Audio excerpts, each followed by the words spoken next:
2026 with IIIDEM as the nodal agency. India's overarching theme is democracy for an inclusive, peaceful, resilient, and sustainable world.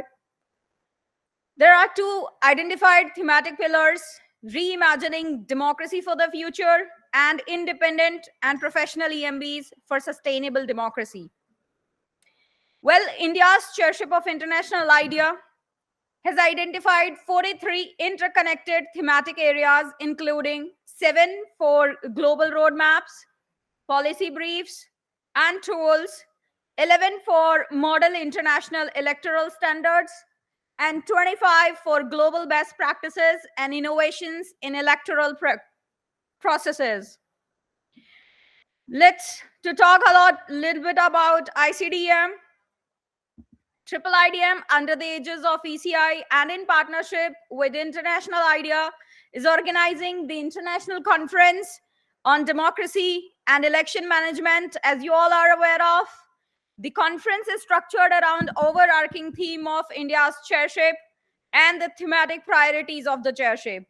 Heads and senior officers from close to 45 election management bodies and countries are participating alongside leading experts in democracy, elections, governance, technology, law, media, and communication. Let me give a brief introduction of the session. Well, this session examines how transparent and accountable campaign finance systems are essential to fair, competitive, and credible elections.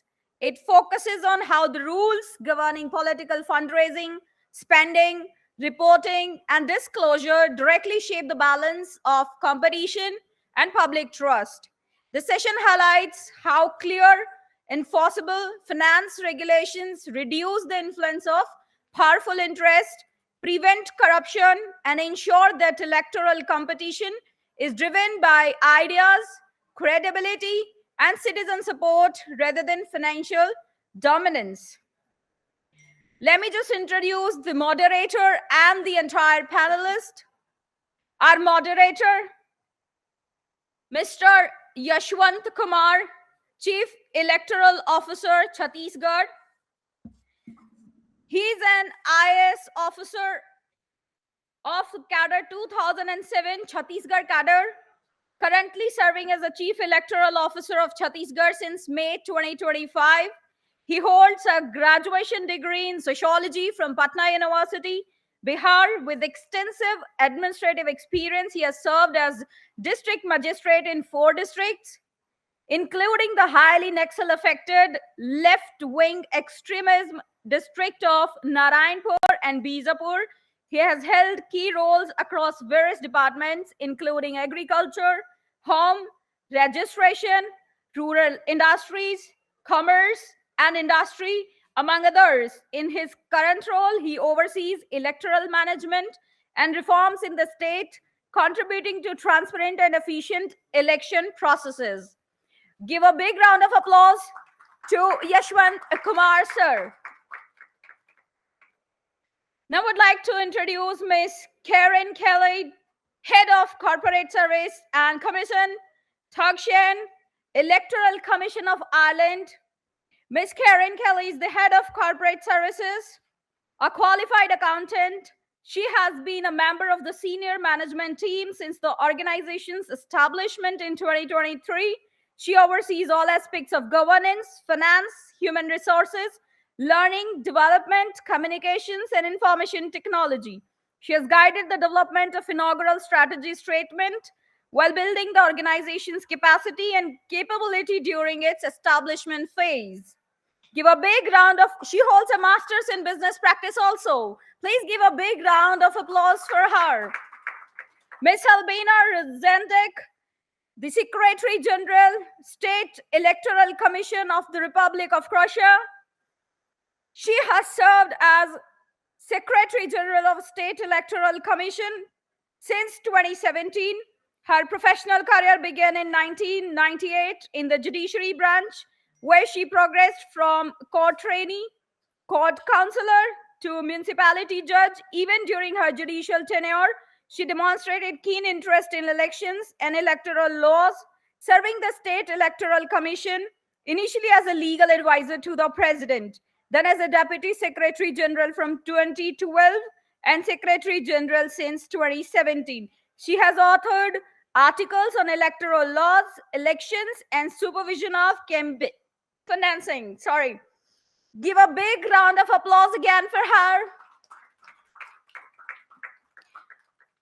Now I would like to introduce Dr. Shailendra Khandelwal, Associate Professor, Khushbau Thakre, Patrakarita एवं जनसंचार विश्वविद्यालय. Sir brings extensive professional experience from the media industry, having worked across multiple platforms in diverse roles. His academic and professional interests focus on research, data-driven analysis, and media analytics. He's particularly interested in examining the intersection of communication strategies, audience insights, and emerging trends in advertising and public relations, integrating industry experience with academic inquiry to inform teaching and research. Please give a big round of applause for Shailendra, sir. Now I would like to introduce Ujjwal Porwal, sir. He's an additional collector, Raipur, Government of Chhattisgarh, national level master trainer, IIIDEM. Shri Ujjwal Porwal is an additional district magistrate, ADM rank officer in the Chhattisgarh Administrative Service, currently posted as an additional collector. Before joining civil services, he worked in the software industry for 7.5 years, approximately 5.5 years in India and 2 years in USA, including roles at Sony Electronics, USA and Tech Mahindra, India since 2014. He has held key positions in district administration, urban development, smart city mission, rural development, health and family welfare, food department, and the office of Rural Development, Health and Family Welfare. He's a national level master trainer with IIIDEM. His notable achievements include the Smart City Award by the Honorable President of India, September 2023, and National Award for E-Governance, First Prize Gold Award by DAR PJ, August 2023, and recorded an I Got Karm Yogi training module for BLO training. Thank you, everyone. Please welcome the entire panelists once again. Now over to our moderator, sir, to please present and say a few words about the panelists. Sir, please, would like to invite you.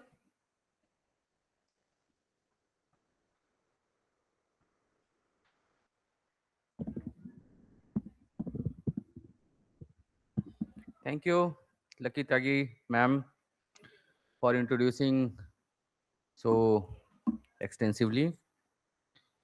Very good morning to all. EMBs from Ireland and Croatia, legal experts, other experts, very warm welcome to you. This topic, campaign finance and expenditure, is very sensitive one. As you know, money power poses a direct threat to electoral equality and free choice of voters. Regulating campaign finance is essential to prevent democratic integrity and ensure representative governance.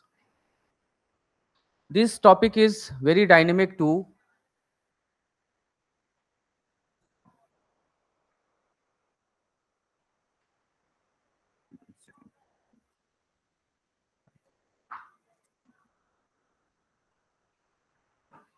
The modus of campaign is very dynamic. Earlier, we have seen that campaign goes on in the form of banner, poster, hoardings, etc. But now the modus is totally changed. Now there is bulk SMSs, digitally uh, social media campaigns is prevailing. All over the world, the parameters to regulate it is also varies. In some countries, corporate donation is allowed. In some countries, it is limited. Public funding, in some countries, it is restricted. Some countries, limited. Type of enforcement also varies. In some countries, there are observer based. In some countries, audit driven. In some countries there are independent commissions. In some countries, in very recent time, they have introduced independent commissions, like uh, ma'am was telling that in Ireland also very recently it has been introduced. The methodology of disclosure is also very dynamic. In some countries, post election disclosure is prevalent. In some countries, real time disclosure. In some countries, periodic disclosure is also there. Challenges are also very complex.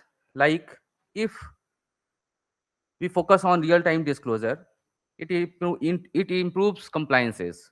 But at the same time, to monitor it is very difficult. In the same manner, you can say public funding reduces money power, but its burden on state exchequer will be huge. There are both sides.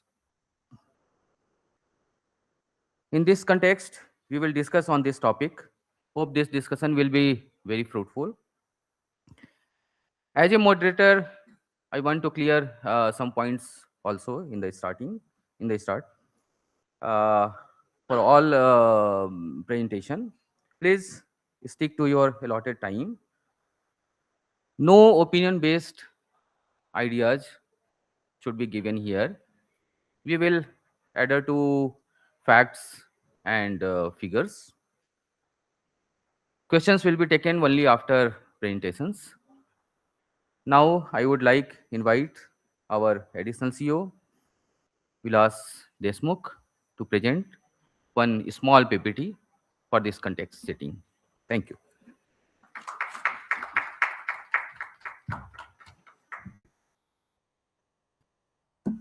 Thank you, sir.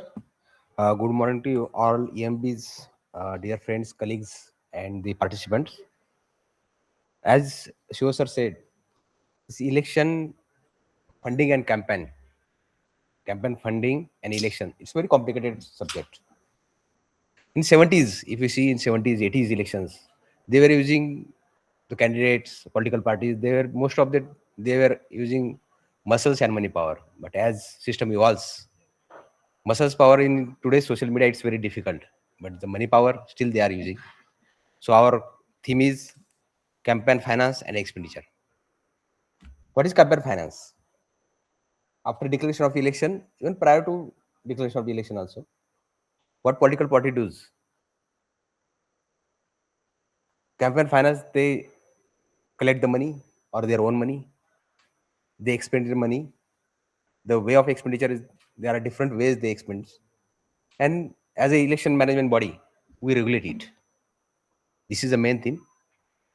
As you know, in today, since last one day and one more day, many EMBs, we all gather over here. They have different models. In some countries like US, UK, they have a model of private funding, they have a model of corporate funding, they have a model of public fundings. But across the EMBs, across the world, those countries who are conducting the democratically elections, the main focus and main target is to control the elect money, to control the elections, so that all the electors, they will have faith and there will be the transparency and equal playing fields. Election, during elections, fund flow, and even Election Commission of India and other election management bodies, they control the fund flow. They have given the limit to the contesting candidate. This is the amount, more than that we cannot spend. And this is the way you have to declare your all election funding after the election or during the election. The main theme is that level playing fields. When we are conducting the election in assembly election, Lok Sabha election, or parliament elections, the main theme is that there should be the equal playing field for all the candidates. Some candidates have more money power, some candidates are rich, as they declare in their affidavits. But the main theme is that there should be a equal playing field for all the candidates. Then there should be a transparency and disclosure. As we all know, most of you have been related or involved in election process. So transparency should be there when they are spending during their campaign, whether it is uh, traveling, whether it is organizing sabhas and all other activities. So there will be a transparency and there will be a disclosure. As all of you know, in India, they disclose after the elections, but there is no process to declare during the elections. And as a EMB, election management body, and the administration who are working in the field during the elections, their main work is that to prevent the use of elect money undue expenditure, so that one candidate or some other candidate, they will not get some edge because they have some money power or they can spend more money. And all EMBs, because during elections, if any EMBs, election commission, management bodies, if they are not able to prevent the elect money, the undue expenditure, then their credibility will be in the question. And operational challenges, you all of know, it's a vast country. We have in India, in other countries also, we have more than 100 crore voters. And last election, Lok Sabha election, ECI has conducted in 6. So within 25 to 30 days, we have to complete all the election process, even counting process, election campaigns. So that is the biggest operational challenge for us. And especially all the elections bodies like election commission and all other countries, it's a role in including the COs and the election administration while they are working in during the elections to control the elect use of the money. There should be transparency, and if some violates it, take immediate actions. As all of you know, election process, I have just tried to show the total election process from nomination to the post-election or declaration. Pre-election and nomination, all of you know, the candidate who is contesting the elections, he has to declare the all his assets, all his expenditures. They have to open one account, separate account, so that they will spend all the money from that account. So, from starting of the elections, as election commission declare the model of conduct, from that time till the post-election, till that time where that candidate will going to declare or he will declare the all his expenditure to the election commissions. So during campaign period, all the candidates, they have some limit so that they can expend money from that account and not more than that. So spending limits, they conduct sabhas, they conduct some rallies. So during rallies, during sabhas, all of you know, there will be the limit of expenditure. Suppose, for example, some candidate, he is calling some experts or some their political dignitaries. That time, if he conduct the election or he conduct the sabha or some processions, then every person, every count, whether they are distributing flags, they are distributing teas, they are distributing the expenditure of pandals and all. So, or they are included in this. So during election also, there is a use of money, there is a expenditure. During polling phase, all of you know that those who are involved in the elections, prior to election, 2 or 3 days prior to the voting, some candidates they distribute the cash, some candidates they are making promises. So that time also, we have to check the expenditure, how they are using it, whether they are in limit. And post poll counting phase, all of you know that after election, every candidates within 30 days he has to submit all the expenditures to the election observer. Election commissions, they appoint the general observer, election observer, and then police observer, and the person who belong to the revenue service, they appoint uh, expenditure observers. So after election, they have to submit all the documents all their expenditures to the election observer so that he can submit within 30 days. He can submit to the election commission and post poll. All of you know that, for example, if you take the example of Indian elections, for member of parliament election, the limit he can spend not more than 95 lakhs. If any candidate in during the scrutiny or during the audit, if any candidate found that he has exceeded the limits, then there will be election petitions. Election commission, they will take the actions, and it may happen that his candidature may be cancelled. Why the theme is critical to the elections? Because in democratically, free, fair, and transparent election is the soul of democracy. Any person, whether he is residing in Kanyakumari, whether he is residing in any jungle, whether he is a tribal, whether he is a Divyang, he has a right to vote. And the beauty of democracy is that the single person, the value of one person, one vote is one, whether he is a poor, whether he is a worker, whether he is a rich person, or he is a any person. So ensure the fair elections. All election management body, they have to ensure the fair election. If you don't conduct the fair election, then no one will be believe that the election management body or district administration, who are all involved in the elections, they are doing a fair works. And voter choice, the main, as we all of you know, there are two part of election: the preparation of electoral roll and the elections. So agar vote, if due to any influence, whether it is money, whether it is power, whether it is threat, if the voter choice has been managed, then that will be a great loss, and that will be the question mark on the all election process. And the institutional credibility, because all institution like election commission, even also some state election commission, or all of that, if you take the example of district election officer, returning officer, then there will be credibility. If we are not able to prevent, because our theme is election finance and expenditures, if you are not able to control that finance money which are used during the elections, then there will be the institutional, there will be the jeopardizing of institutional credibility. Based on our experience, and we have gone through the all the countries election management, election process, they have different roles, they have different rules and regulations. There are some gaps and challenges. Unequal financial capacity, if you take the example of some member of parliament or any candidate who are contesting elections, they declare their assets. Some candidate have crores of assets they have, so they can spend more money.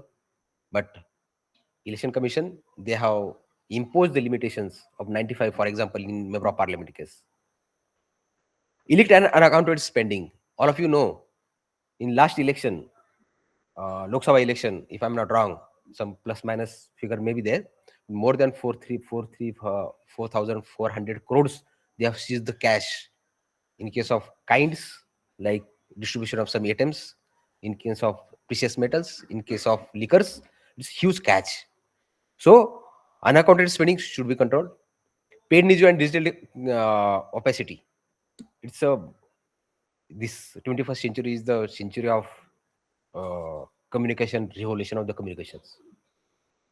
So paid news, it's very difficult to find out which is a paid news and which is not paid news. It may happen that, all of you know, it may happen that there is a dummy candidates, so that they can use their quota for the person who is contesting the main candidates. So paid news and digital capacity, in digital worlds, no one find, because there are number of ways where they are doing campaigns, like virtual campaigns. There is one new concept, virtual campaigns. Nobody knows who are the person who is campaigning for what. And enforcement complexity, as you all of know, the speed, the way, for example, if you take the member of parliament election, approximately some 20 lakhs, 18 lakhs voters, one parliament member of parliament is for, matlab, in fact, more than 18 lakhs people, they vote for the one member of parliaments. If you see the area, more than 20, 30, 100 square kilometer, 100 miles. Some, if you take a geography, if you take the social features of across the India. So enforcement complexity is huge complexity, and manpower, all district administration, they are trying their best. There are a number of stakeholders, EMBs, election management bodies, political parties, voters, media, and civil society and watchdogs. If you see the EMBs, how they affects for 100 crores voters, they have voted in last member of parliamentary elections. There were more than 1.5 people, officers. They are involved in this whole activities. See the administrative burden. As a, or she was said, sir, Naxal affected area. If you see the in Naxal affected area, how it's difficult to conduct the elections. Sometime there was some incident happens. There was a firing when there was an election. Some political parties they landed in the Naxal affected area. So this is see the administrative burden and credibility pressures. Of course, as all of you know that SIR is going on. If any person across the India, if he is not able to vote on the voting day, if his name is not in the list, then there will be the credibility question of uh, all election machinery. Political parties, all of you know, political parties unequal funding because some political parties they get a lot of donation from the corporates, their candidates, so they will have a upper hand, upper edge as compared to the other candidates. And compliance challenges, as I said, if there is a expenditure, then the political party as well as the candidate he has to declare all the assets. It's a very complicated process. Even during campaign, if there is any sabha or some procession or some activities, even the person who are those who are managing or the candidates or political party, those who are uh, uh, in the part of election, on a single cup of chai for 2 rupees or 3 rupees, he had to submit the details: how many chai, how many teas, how many samosas they have submitted, they have distributed, and what is the cost.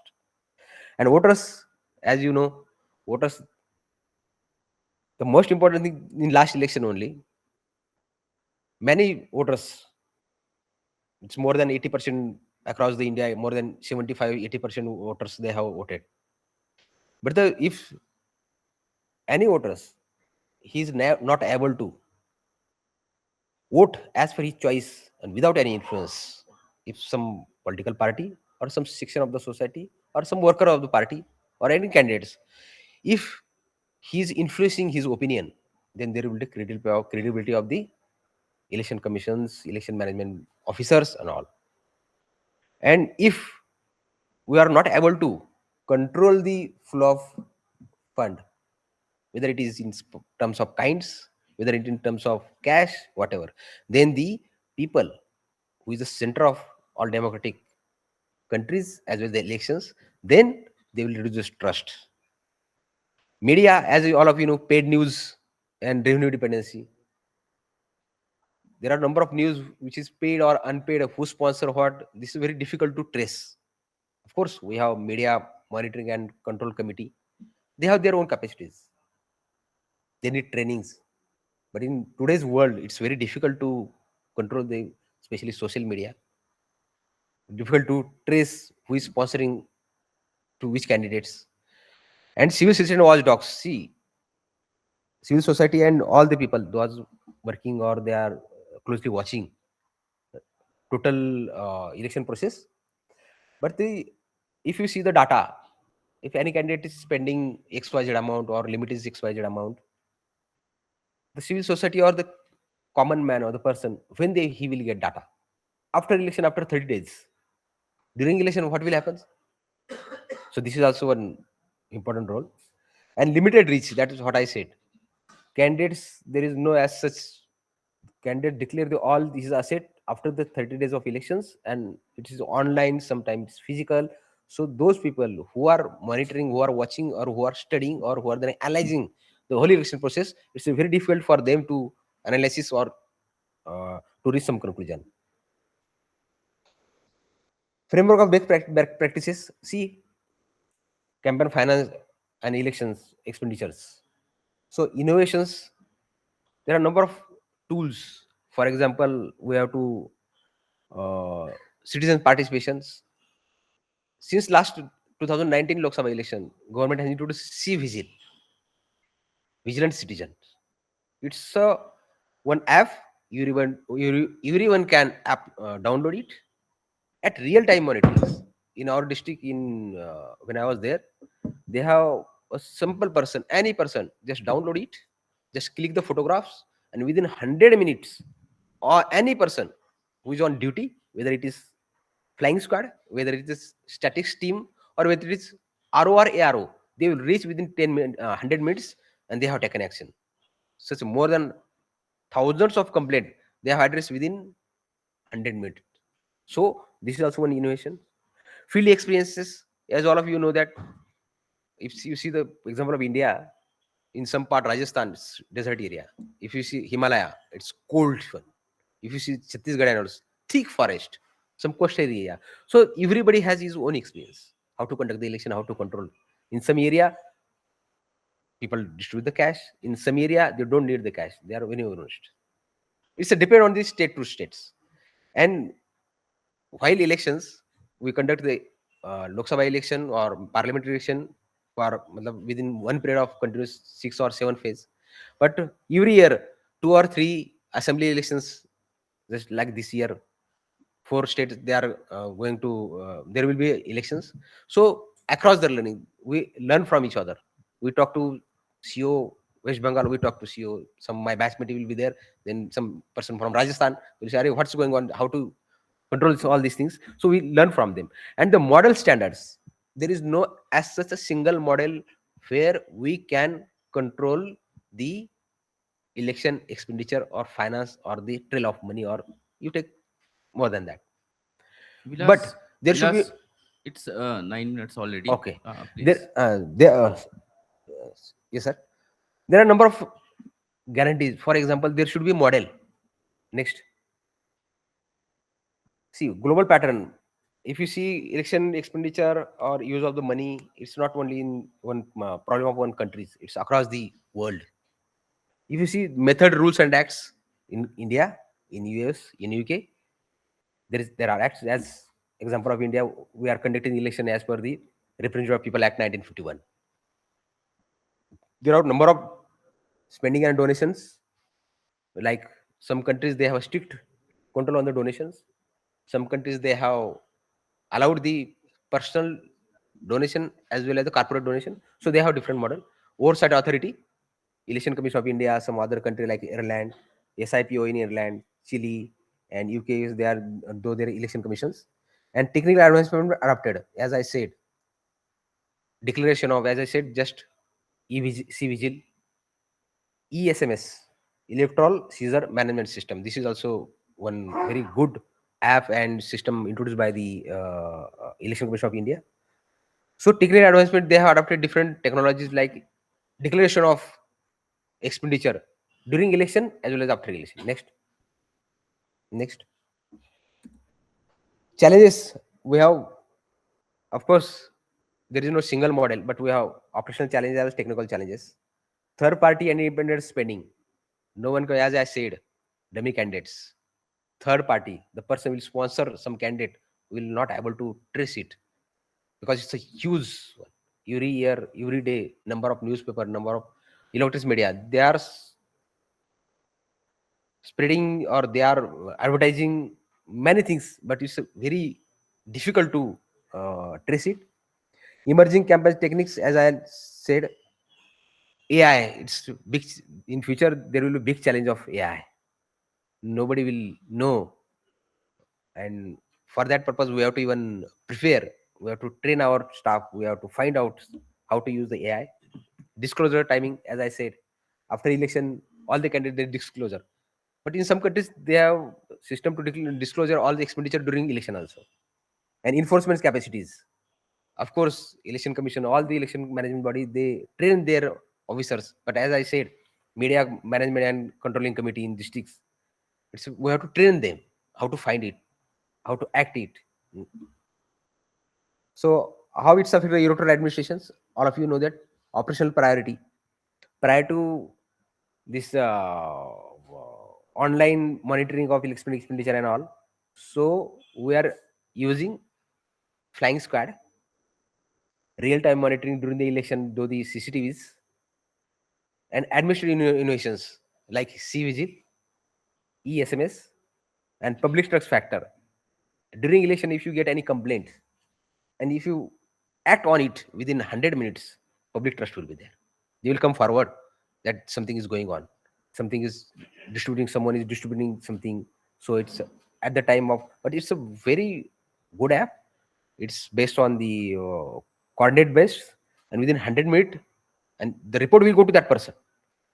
So contribution of states, as I said, number of states, they have their own methods to control all this expenditure.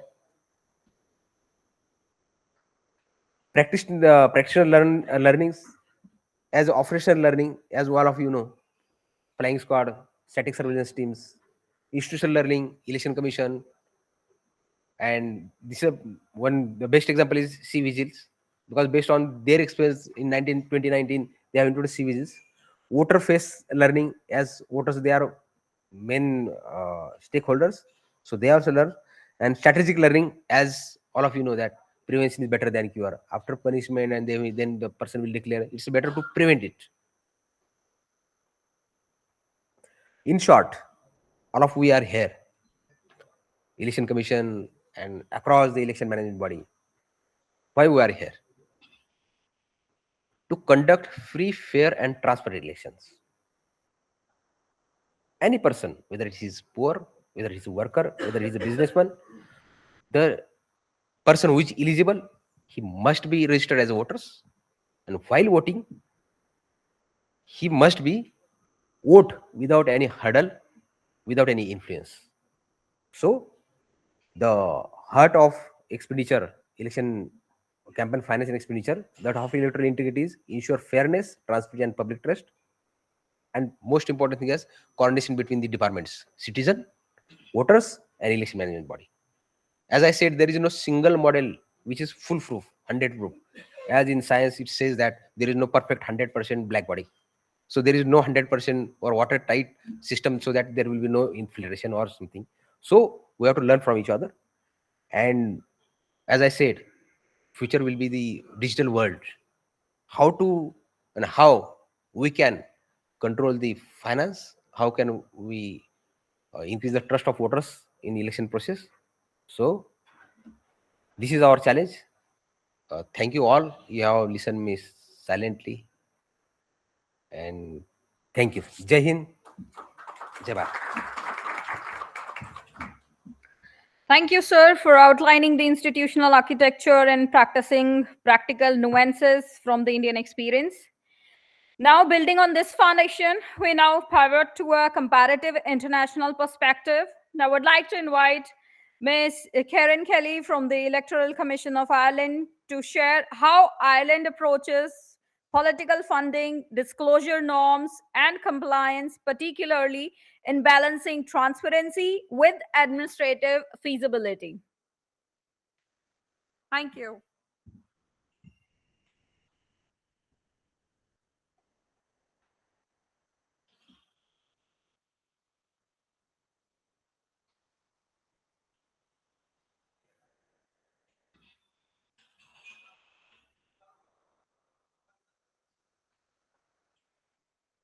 Okay, got the start. Good morning, everybody. Can you hear me okay? Well, or good afternoon, actually, at this point.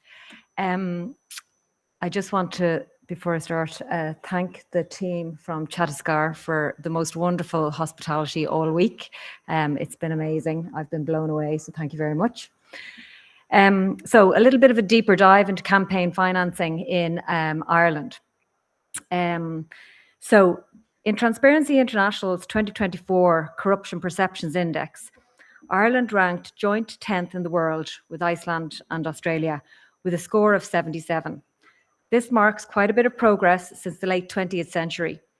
Ireland is a young nation, having declared independence just over 100 years ago, and struggled economically for much of that time. In the 1990s and early part of this century, tribunals of inquiry revealed a high level of illicit payments to politicians, which subsequently resulted in regime change through a number of innovative legislation measures to crack down on corruption in Ireland and enhance the transparency of our political finance regime.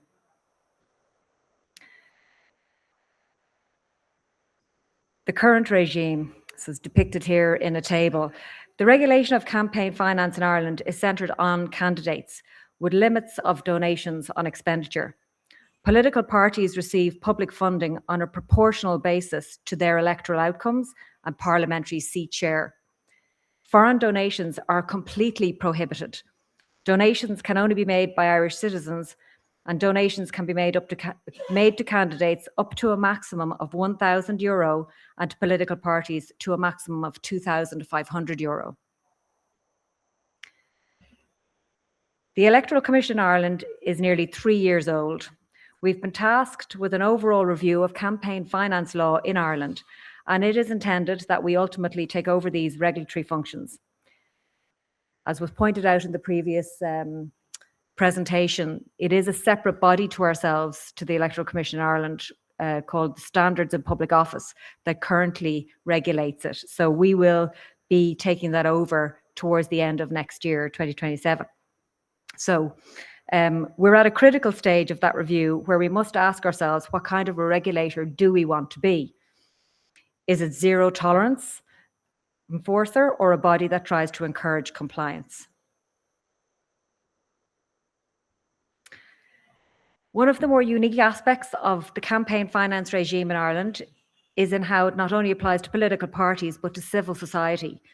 There are provisions in place that regulate third parties, and these are defined as any organisation who receives donations for political purposes.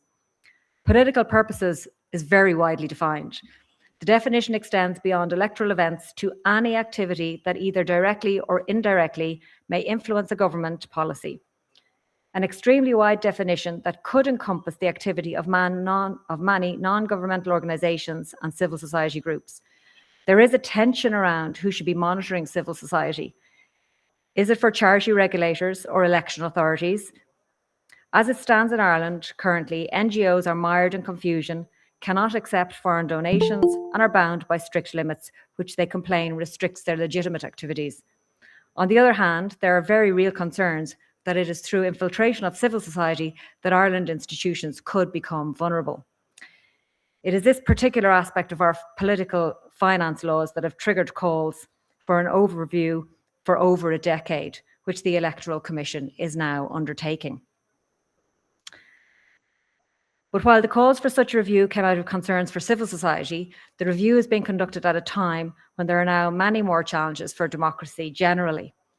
But how should civil society be regulated? What implications are there for freedoms of expression and association? And can we enhance those freedoms while also safeguarding our democracy? Can we do this at a time of heightened external threats in a world where disinformation and malign actors loom large? Can we do it on a shared island of 2 jurisdictions? We are striving to meet these challenges. One of the key factors that has enhanced our democratic process in Ireland over the last 50 years has been EU membership, which has enhanced human rights, encouraged civic participation, strengthened our institutions, and reinforced our democratic values. We're keen to see other countries where democracy is under extreme pressure gain to see value in these principles. In Ireland, we now have a new independent electoral commission and an independent media commission. Ireland participates in initiatives like the Code of Practice on Disinformation and the Digital Services Act from the EU. The Electoral Commission has powers under its founding act to tackle mis and disinformation. However, these powers have not yet commenced. Last year, though, the Electoral Commission engaged in a voluntary framework with social media companies based in Ireland, of which there are many. The new EU regulation on political advertising took effect in October and was implemented directly following Ireland's presidential campaign at the end of October 2025. We are not experiencing threats on the same scale as other countries have been, but we are very aware of the experience and the warning it holds for all election management bodies.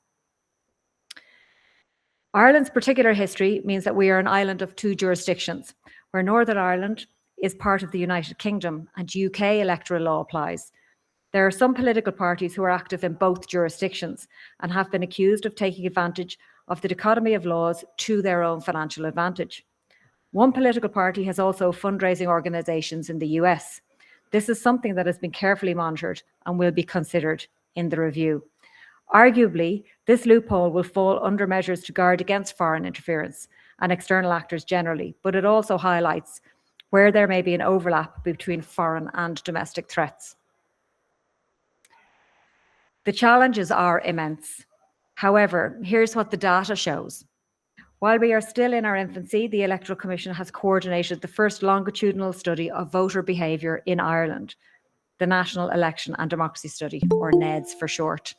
You can access the NEDS through that QR code there, from which we received recently fascinating insight from Ireland's electoral events last year. The data is rich and detailed and can also be accessed on our website. But some crucial points demonstrated that voters show a high level of faith in democratic systems and a high level of trust in state institutions. Furthermore, there was evidence that while people under 34 use social media more than any other media source, their trust in it is very low. This is reassuring where the risk of manipulation is rife. Trust in traditional media is higher, but it is used by older age groups. This data is critical in equipping us to gauge our approach to the challenges that lie ahead. We are at a crossroads in Ireland. We are taking nothing for granted, and we will remain vigilant to all the threats and challenges that lie ahead. Thank you.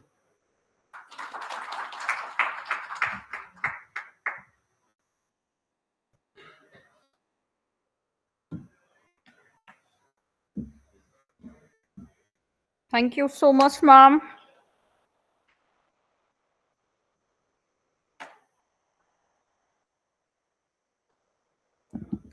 Hello.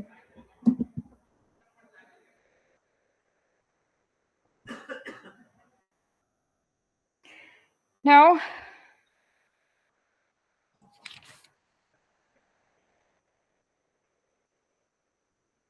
continuing our global journey, we now move to Eastern Europe, where regulatory evolution has played a crucial role in strengthening democratic institutions. Now I would like to invite Ms. Albina Razanik, Secretary General, to share Croatia's experience in regulating campaign finance, monitoring expenditure, and ensuring accountability. Thank you. Thank you very much. Good afternoon, ladies and gentlemen. One of the jurisdictions of State Electoral Commission of the Republic of Croatia, apart from conducting elections and referendums in Croatia, is supervision of financing. Supervision of regular financing, supervision of election campaign financing, and supervision of referendum activities financing. With this presentation, I will introduce you to our role in supervising election campaign financing. Election participants are required to manage election campaign financing in accordance to Act on Financing of Political Activities, Election Campaigns and Referendums. The provisions of this Act define the methods of financing, acquisition and use of funds, and the supervision and audit of political parties, candidates and independent lists. So the authority that is responsible for supervision of election campaign financing is State Electoral Commission at all elections that are conducting at state level. When it comes to local elections, we get help from lower level election commissions, municipality, city, and county election commissions that do their task in supervision according to our instructions that are given by mail or by some other brochures or other educational materials. What is election campaign? According to the Financing Act, it is a group of activities undertaken by election participants for the purpose of their presentation to voters and explaining their election program. Election campaign begins on the day of the publication of summary lists and ends 24 hours before the election day. Every election participant for each election has an obligation to open a separate account. This account is a special account and it can be used only for campaign financing purposes. Here on this slide, you can see which participants must open a separate account for every particular elections: presidential elections, EU parliamentary elections, parliamentary elections, and local elections. The Financing Act prescribes deadline for opening a separate account and also deadline for closing such account. So opening deadline is not earlier than 6 months before the planned election day and no later than the date of submission of their candidacy. The closure deadline is no later than 135 days from the date of announcement of the final election results. Financing Act prescribes sources of funds that can be used for election campaign purposes. These are own funds of political parties and candidates. Then we can speak about donations that can be made by natural and legal persons. And the third source of funding is reimbursement of election campaign costs. As I mentioned earlier, all funds must be paid into a separate account, and all funds that are collected into a separate account can be used only for the cover of election campaign costs. Within the next few slides, I will give you some brief information about donation as the most tempting source of election campaign financing. Donors may be natural persons and legal entities. Every donor can make a donation on one-time basis, or he can make several donations. Donations can be in a form of cash, services, or goods, and those that are paid in cash must be paid into a separate account. For a donation in the form of goods or services, donors have to issue a certificate specifying the market value of the donated goods or service. And it must be mentioned that all donations that exceed 663.61 euros must be covered by agreement that is concluded between a donor and a donee. If a donation exceeds amount of 663.61 euro and there is no agreement between donor and the donee has to inform about such donation State Electoral Commission, and such donation has to be paid into the state budget. Also, the Financing Act prescribes the possibility of not accepting or rejecting a donation. So if a donee doesn't want to keep a donation that has been deposited to a special account, they can reject it by transferring it into the state budget. Here on the slide, you can see deadlines for such actions. Political parties, independent lists, and candidates may collect donations until end of election campaign, which is, as I stated earlier, 24 hours before the election day. Attention must be paid that every donation has its limit. So here on the slide, you can see a limit for a donation made by natural person and donation made by legal entity. The Financing Act also prescribes situations where a limit of donation is exceeded. Such amount of money must be paid into the state budget, and information about it should be provided to the State Electoral Commission. Every donee has to check whether the donation that he received is permissible, and the Financing Act prescribes some prohibited sources of funding. For example, donations from foreign states or foreign political parties, donations from foreign natural and legal persons, from religious communities, humanitarian and other non-profit organizations, and in the end, of course, donations through third parties or anonymous donations. Every prohibited donation must be informed to State Electoral Commission, and it must be transferred into the state budget within the deadline that is seen on the slide.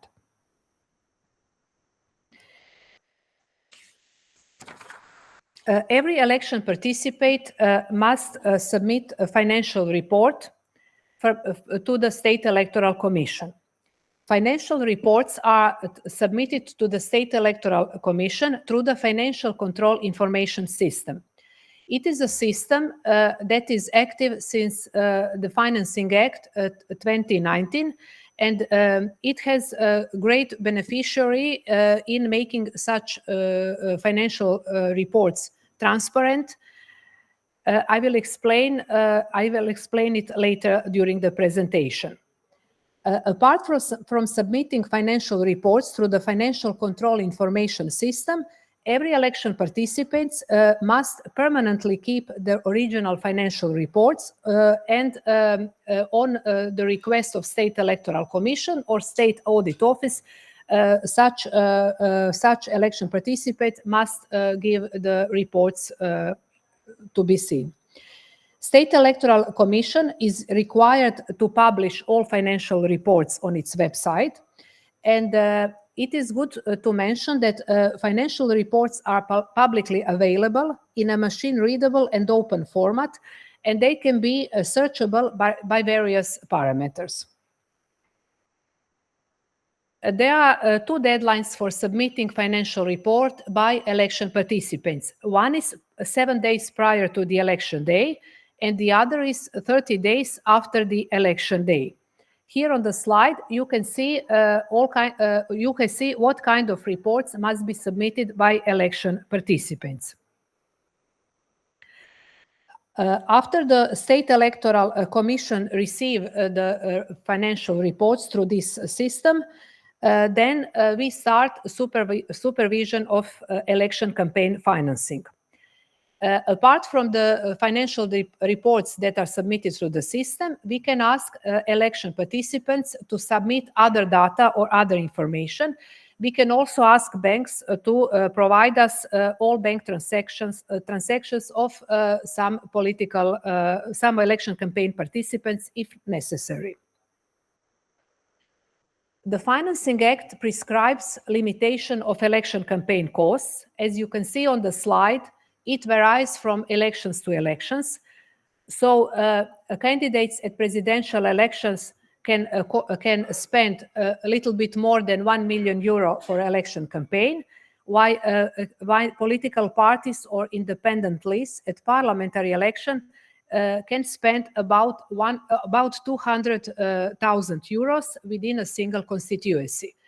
When it comes to local elections, election campaign costs depend on the size of a particular local unit or on the number of its inhabitants. After State Electoral Commission receives all financial data through the system or on the request towards electoral participants, we then conduct supervision of election campaign financing. There are two expert services within the State Electoral Commission who are in charge to analyze all information gained from the election participants. After the draft of the financial report of the report on supervision of financing is made, it is brought to be decided at the session of the State Electoral Commission. And the Financing Act prescribes that a report on supervision of election campaign financing must be made within 60 days from the date of the announcement of the final election results. Here on this slide, you can see some information about number of election participants and number of reports on supervision for elections that we had in 2024 and 2025. As you can see, at some elections, we have a big number of election participants, and sometimes it is difficult to teach all those participants to their obligations according to the Financing Act. That's why a State Electoral Commission issues guide or webinars or conduct online or inside educations of election participants in order to make provisions of the Financing Act more familiar to them. And here on this last slide, you can see on the right corner of our web page, one new feature that is at the moment in the phase of development. We hope it will be active from March this year. It is our virtual assistant called Glasaj, which will help not only election participants, but also in the manner of conducting elections, but also election participants in the manner of obeying their obligations that are prescribed by the Financing Act. And it will definitely be a great help for our employees when it comes to its AI life. Thank you very much. Thank you. Thank you, ma'am, for such valuable insight. Now, to complement administrative perspectives with analytical depth, we now turn to academia. And for the same, I would like to invite Dr. Shailendra Khandelwal, Associate Professor, to reflect on campaign finance through the lenses of political communication, voter perception, and democratic ethics. Thank you.